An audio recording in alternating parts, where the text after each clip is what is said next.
I'm here to protect Omega. Nani?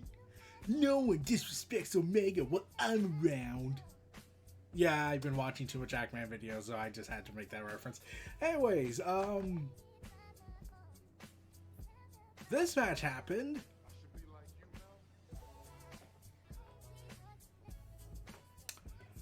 We had Death Triangle take on the power of United Empire. And Will Ospreay is the guy involved. I'm sure there is no controversy regarding Will Ospreay that was being brought up again. Because it was being brought up on national television again. Especially with his girl getting a massive opportunity in the WWE, despite what came out about her from 2 years ago.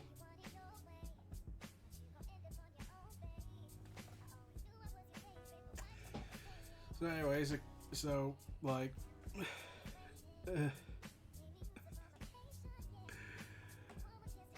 we knew what this match was going to be. It was going to be balls to the wall spot fests with awesome synchronization. It was going to have awesome synchronization in wrestling. Never seen before unless you go ahead and presume that everyone injected themselves with rubber bones. And my buddy Noah was there. Of AEW. So, yeah. This was given the main event. And this started around 9:30. 30-ish.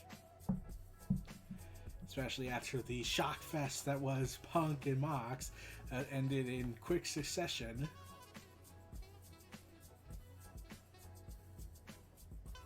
Yep.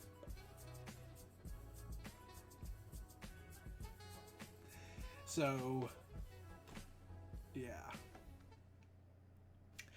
So after we got the trios tournament going, Ray, and Kenny Omega is clearly watching this with vaunted interest because you were thinking for all this time when the trios tournament was announced and when Will Ospreay was mentioned and they were mentioning that the Elite were on the same bracket side that Will Ospreay and his team was on, the United Empire, and I was like, no way. They wouldn't really go ahead and go with Omega and Ospreay this soon. I mean, like, first off, you have to remember this is, well, it's Omega and Will Ospreay. Primarily, Will Ospreay that has been saying a lot of stuff about Omega and making accusations and saying stuff that he was the reason why he hadn't shown up in Dynamite just yet up until this year. Which you kind of think about when he's the one making accusations when he's already been accused of very much more horrible stuff than being blocked from being on TV for about 60 minutes at best. And meanwhile, you got Death Triangle. They have a history with the Elite. They have a long, varied history with them. Omega, Pac, Rey Fenix, Pac, and Rey Fenix and Omega, Pac and Omega, Death Triangles, Lucha Bros against the Young Bucks against Pac. Yeah, so it's like, so you go with the thing you're familiar with. You've done this match before, you go with something familiar. Or do you take the risk and probably risk a shoot fight from breaking out between two respectable opponents? And one that's royally pissed off. So, in order to give you the element of surprise, and I thought for certain this was the reason why Will Ospreay lost the G1, even though I have multiple questions why. Because, like, I get from a perspective that Will Ospreay and what he did is why he shouldn't have won the G1. We'll probably get to that whenever I talk about that match. It's hard to keep track with so much wrestling, and I'm barely getting by on it because I want to talk about Impact, I want to talk about WWE more, I want to talk about this and that, but I have a work life, and I have to work, and I have to get a job, and I have a job, and I have so much commitments made that just getting the chance to have at least have 30 minutes to watch the main event it's great. So this match is everything you knew it was going to be. It was going to be a great, crazy, psychotic match that made you wonder how many bones they've been secretly breaking to make this happen, and how the rehearsal process probably went. Like some might say that there is no rehearsal in AEW, it's all unscripted.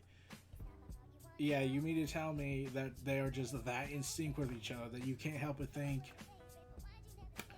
no, I'm pretty sure they practiced this. Like, okay.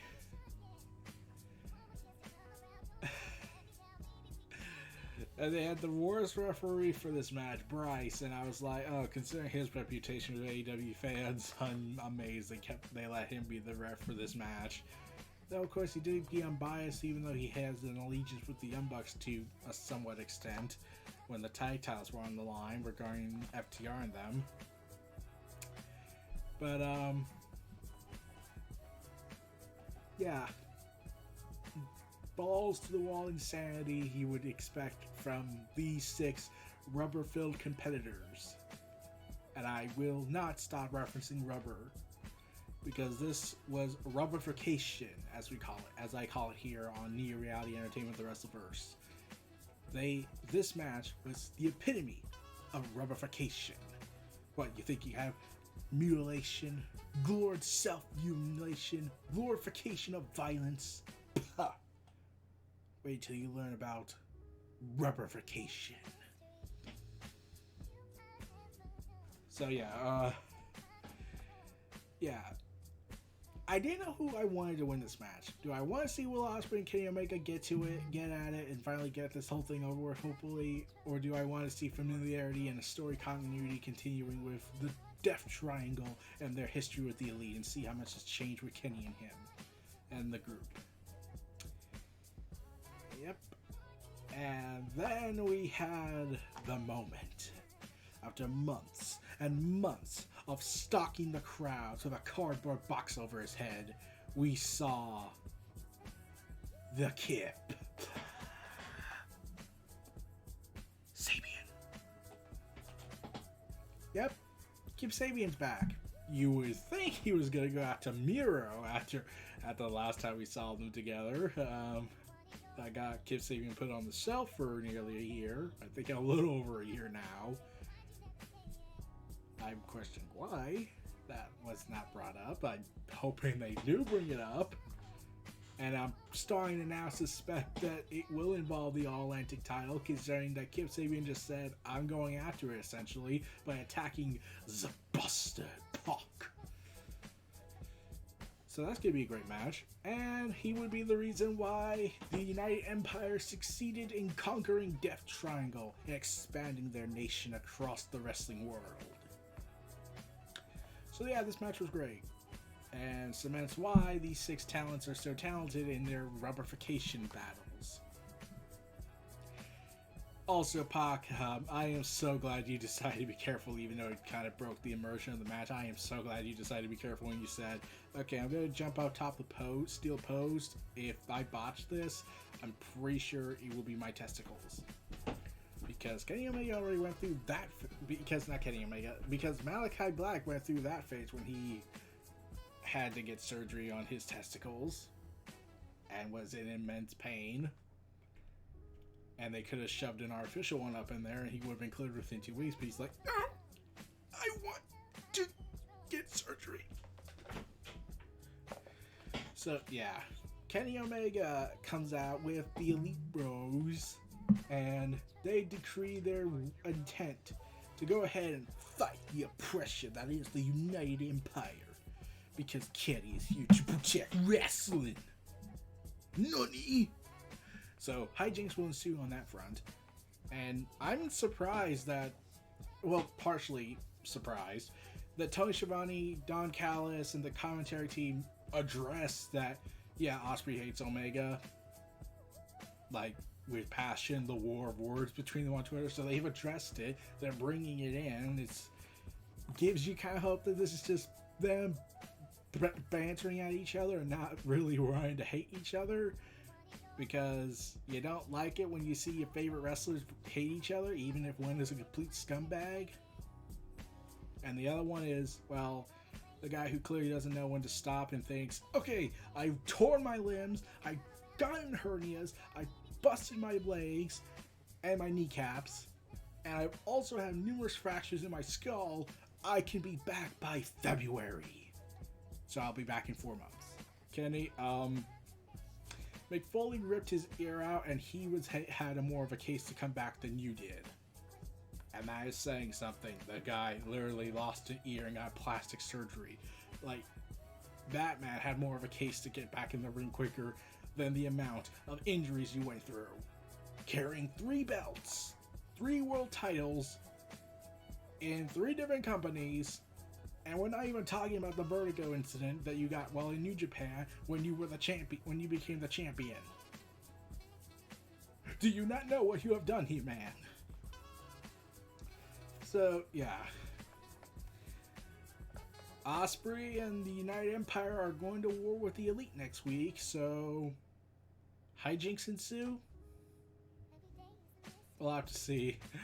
All I know is that either I'm very scared to see what happens, or somewhat excited to see, oh my god, they're gonna rip each other to shreds. See them rip apart like animals. They are rage bent. But you will be worse. Rubberification until it is done. So, we'll have to see where that comes from. So, yeah. Death Triangle lost to United Empire. Kip Sabian looks like he's gunning out to Pac and not Miedo for some reason. And I'm now starting to suspect, and like I said, I'm starting to suspect that at All Out we're going to get Kip Sabian versus Pac for the All-Atlantic Championship. If Kip Sabian can build up his resume within the span of time he has, considering he hasn't wrestled for months. Or they could just go ahead and have that be the casino ladder match and he'll wrestle the same night because he's insane. But we'll have to see. Let's go, everyone. Let's go. This was Neo Reality Entertainment, the WrestleVerse, presenting Death Triangle versus United Empire. And Kenny Omega is here to protect wrestling from the likes of Ospreay next week. Look forward to more. Nani? And see what's in store for the wrestling universe.